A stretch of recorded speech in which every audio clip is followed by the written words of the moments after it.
Hi, how's everyone doing today? This is Amy Hamilton, author of The Project Manager, Life is a Project, and The Consummate Communicator, Character Traits of True Professionals. And this is our marathon session, 24 authors in 12 hours.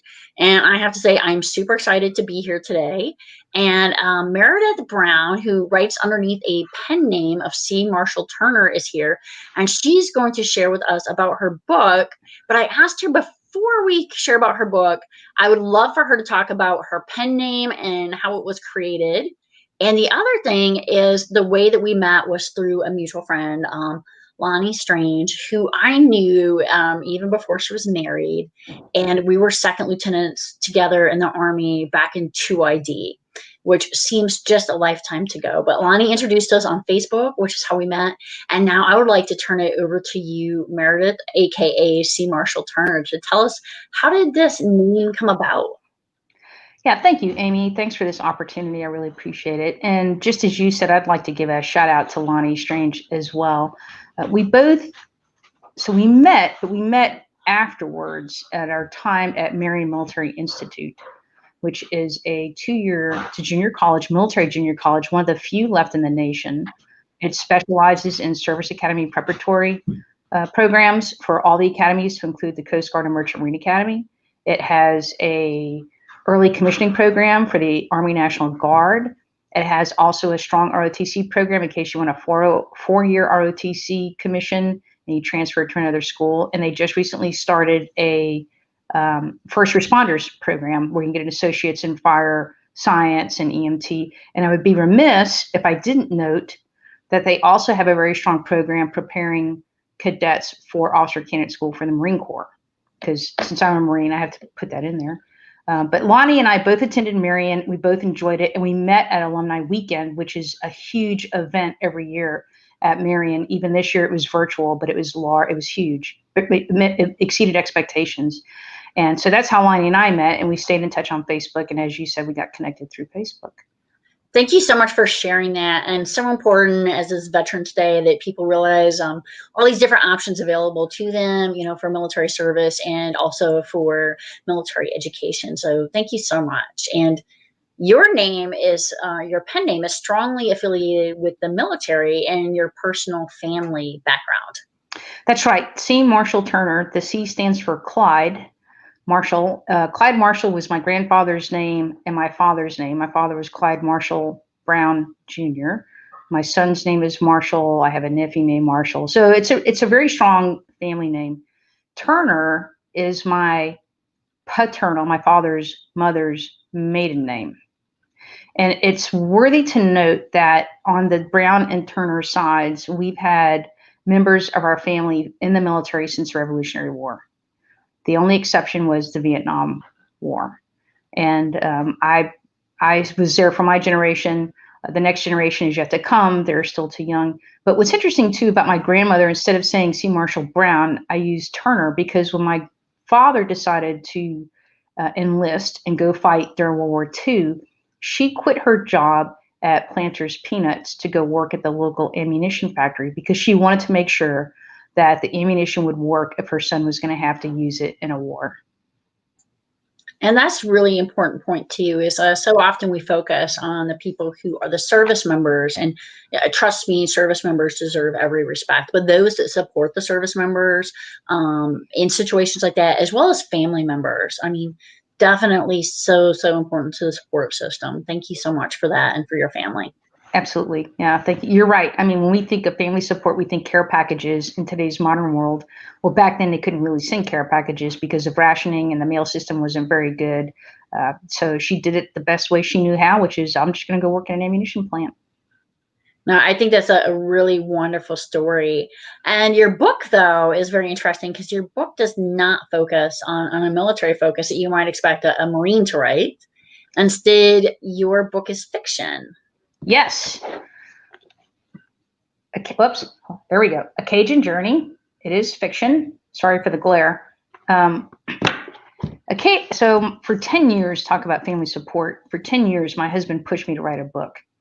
And I was reluctant. I'm a reader first. Let me put that out there. I'm a reader first, but I've always enjoyed writing. And so he pushed me to write a book. And when I was between corporate jobs, he said, now's the time, write your book. And I struggled with it. And I was expressing to him my frustration with the struggle. It should be easier, which of course is an anomaly. It's not true. It shouldn't be easy. And otherwise everybody would be doing it. But he said, well, just write about what you love. And I said, okay. And I was sitting on our property in Louisiana on the front porch. And I was like, well, I love Louisiana and I love the Marine Corps. So from that came a book set in Louisiana, following a Louisiana family, but it brings in a character who's from North Carolina who had served in the Marine Corps.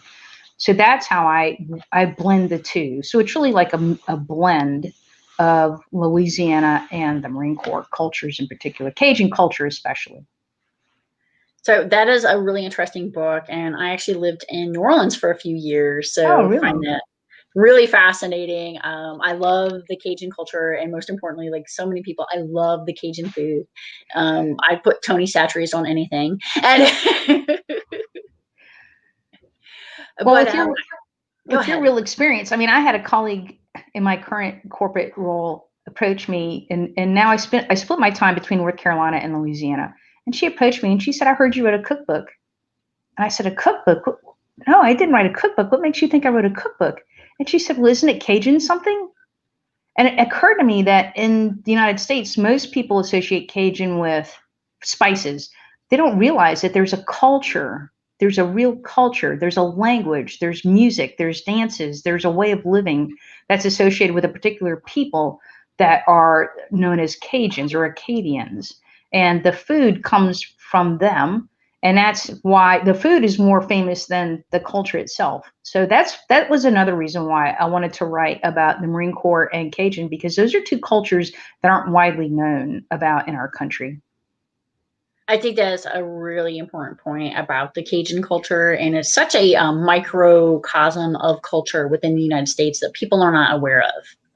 That's right. And actually, this is the first book of 4 books. It's a 4-book series. And each book is going to be set in Louisiana. It does follow the same family, but different generations. And in each generation, like my own, there's a member who serves in the military. This one was the Marine. He served in Korea. I decided to go with the Korean battle first because, once again, a lot of us, we all remember, well, most of us know about World War II. Most of us remember Vietnam, but Korea gets lost in between. And so I wanted to put Korea out there first. And then the second book will focus on World War II and the Battle of Iwo Jima in particular. I think it's very interesting, kind of given our earlier history that we talked about the whole Korean War being the setting, because as somebody who served in Korea, and which is where I met Lonnie, as second lieutenant, it definitely is something that stays with you, that you have a lot more memory of. This was a war, there is a DMZ. And then when you hear about the North Korean threats today, I think people forget that there was a ground war that led up to this, and that to this day is still an unresolved conflict. It's not fixed. Yeah, that's right. Yeah, that's exactly right. And in this book, as with a lot of folks, the character, his name is James. Again, he's from North Carolina. Like a lot of people who went through wartime experiences, he has some unresolved issues. And what happens is that he meets the main character and her daughter, Josephine and Evie, at a time when they need help. And here's this stranger who also needs help. And he lends them a helping hand, and then they mutually support each other. So it's a book that reflects life, because it's about how love is more than just romantic love. It's family love. It's friendship love. It can be romantic love, but it talks about how people need each other and their family. The kindness of strangers can be life-changing. There's loss. There's recovery. Definitely resilience is an underlying theme here. But it starts with this mother, Josephine, having to make one of the most difficult decisions that any person can ever make, and that she knows it's going to have life-altering consequences. So you bring up so many points there, and I want to highlight how this connects to a few of the other authors that we've been talking to today in the 24 author series, and one of which is Dr. Phil Carson this morning talked about the importance of, if you are feeling bad, especially we're heading in towards the holidays, Veterans Day can also be very depressing for people, especially if they lost members of their unit. Veterans have extraordinarily high suicide rate. But sometimes when we help others, we're actually helping ourselves, and such a strong message in that. Yeah, and it's wonderful that you mentioned that, because that's what comes through in the character James. Here's a man who's experienced a lot, and he left North Carolina and decided to basically go hide in the swamps of Louisiana after he read about it in a library book, and encounters this young family that needs help, and he steps outside of himself to help them, and he brings them to a safe place. I don't want to give the book too much away, but he brings them to a safe place, which is her grandmother's house, because he knows her grandmother, so it's by chance that they know the same woman. And then he's like this constant presence, a calming presence, a supportive presence. And it's important for him to be outside of himself while he's still trying to resolve his personal issues. So important. And also you touched on this concept of resilience, which earlier Todd Simmons talked about. He wrote 30 Days of Courageous Leadership, and he has a book coming out on resilience later on in February. We'll probably be featuring him again, and definitely profound things that we need to remember. For Veterans Day, I do want to point out right now that my books are available free on Kindle for download. If you go to Amazon, you can download them. And then any of my print books that are sold today, 10% of the proceeds are going to go to the Wounded Warrior Project. And I just put a link for that into the chat for anybody who's interested in supporting that organization or donating. And what you just really touched on, so important, is anybody wanting to volunteer, because sometimes volunteering can make you feel better as well. Right, exactly. And again, it's the stepping outside yourself. I think most of us, when we joined, while some of us were like, oh, I needed money for school, that's fine. It's a valid reason. Others were like, I was running away from something. There were a lot of women in my platoon at boot camp who had that experience. I totally understand that as well. But I think for the most part, when you ask people, why did you join? It's real simple. I wanted to serve my country. I wanted to be part of something bigger than myself. And I think that that today, especially when you have less than 1% of the population serving the military, I mean, folks serve in other ways, and it's noble and it's admirable, but the sacrifices that service members have to endure, even if they don't go into a combat situation, is significant, and it's driven because of that drive to do something beyond yourself. I think that's such an important message. So you were saying that there's future installments for your book, and you've went a little bit into like what's inspired you. What keeps you going? It just seems like you have this indomitable drive, Meredith. What keeps you going? You said it was kind of tough at first, but how are you going to power through all 4 books? That's a great question. Thank you. When I first put this book out, well, let me back up. When I wrote the book, my husband likes to call it the tome, because it was nearly 800 pages. And when I first brought it to my publisher, he was like, no, we're not publishing an 800-page book. Break it out. So then it became 4 books. And we sent the first book out, and it did take a lot, because it's not just write it, here it is. It's write at it, lots and lots of rewrite. And after a period of time, you begin to wonder, is this really going to be worth it? And we put the book out, and I had so many people, just an overwhelming response of thank you for representing our culture, the Louisiana people. You got that. The description is accurate. For people who had to leave Louisiana for work or for whatever reason, they were like, you brought me home. I could just picture everything you were saying. For service members, I had one Marine tell me that he laughed and he cried all around the boot camp scene that I put in the book, because it reflected his experiences at boot camp, just as it had reflected my experiences. So I go through that. It's that whole doing something beyond yourself, right? I do have a corporate job. I'm not a full-time author, although I would love to be. But this is what gets me out of bed each day. It's the purpose that I have. When you're when I was a major, I used to go to my Marines and say, hey, guess what we get to do today? And they were like, what, ma'am? We get to serve our country. We get to be part of something bigger. And they always got a little motivational boost from that. But then when you're in corporate America, it's like, hey, guess what I get to do today? I get to make my boss's dream come true. Not exactly inspirational.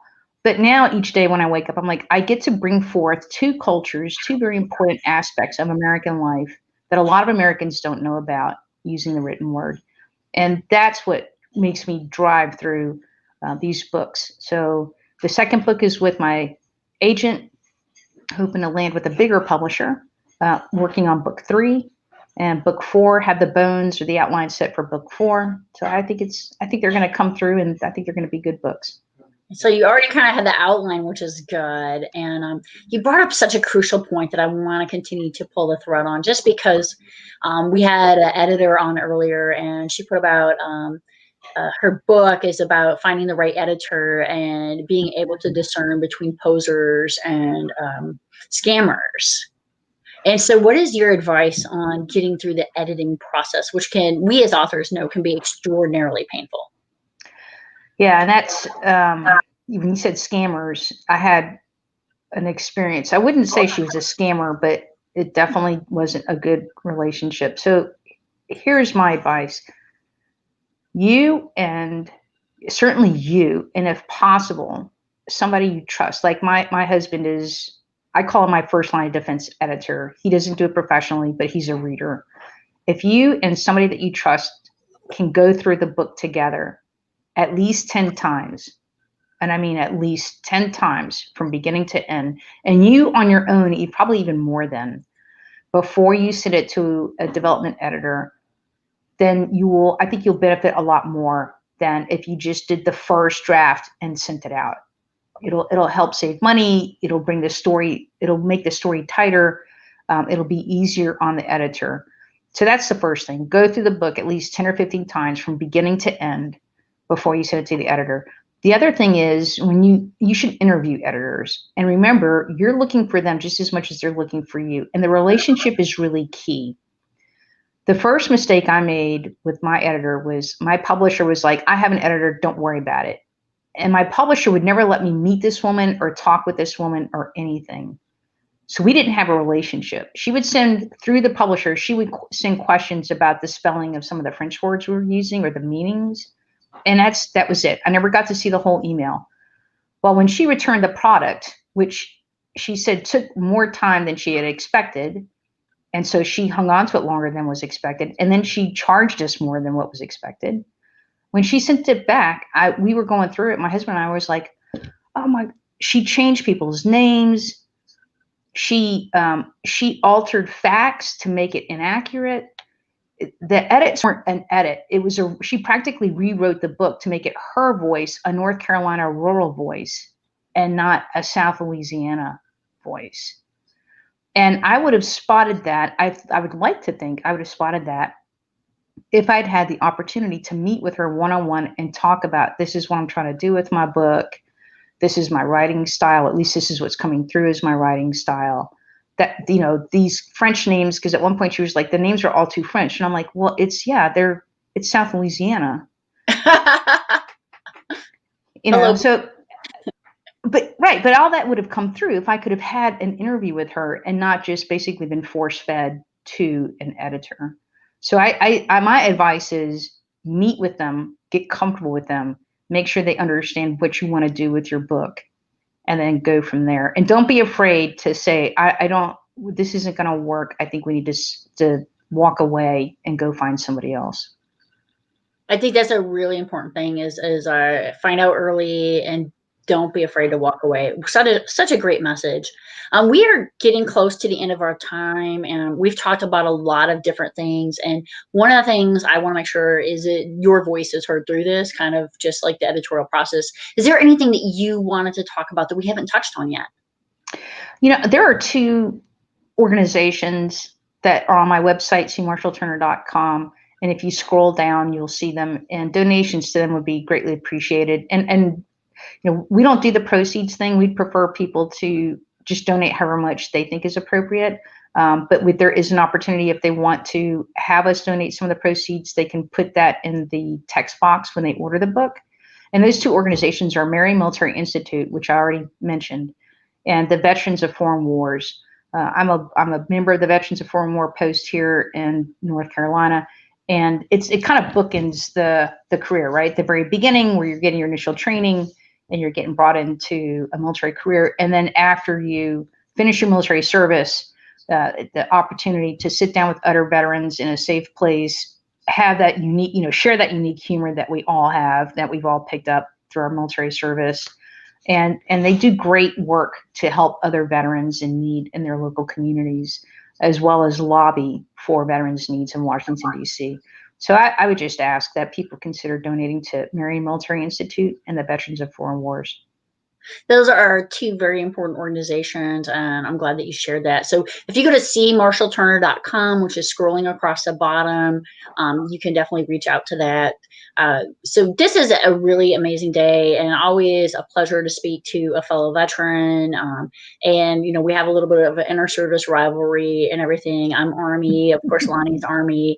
Having a Marine is an honor. I come from a very joint family, and I do want to give a quick shout out to my Uncle Richard, who was a Marine, also my mom's twin brother and born on Veterans Day. And I used to think when I was a kid that Veterans Day parades were for my mom and my Uncle Richard for their birthday until I was like 4 or 5 years old. So a very special day for my family, and also to my brother-in-law who served in the Marine Reserves. And that is my sister's husband, and my sister, of course, is also an Army veteran from the Army National Guard. So great family members. 24 authors, 12 hours. We are making our way through the day, spoken to so many wonderful authors. The next author is going to be John C. Alexander. And John's book we're going to be talking about next. And one of the things that's really important about it is he talks about overcoming Parkinson's disease. And one of the things he's going to be talking about is how many veterans face this disease and things that can be done to help, and Parkinson's research. But before I close with you, Meredith C. Marshall Turner, is there anything else that you would like to discuss, or any closing comments? I just want to say happy belated birthday to all the Marines out there. Yesterday was our 245th birthday, and happy Veterans Day to everybody who served their country either directly by being a service member or indirectly by being a family member or a friend who supported a service member. Thank you for this opportunity, Amy. This has been great. Thank you so much for sharing this. And now all I can think is I want to get some Cajun food as soon as I'm done. Well, there's some recipes actually in A Cajun Journey, so keep an eye out for that. Perfect. I'll be looking for those.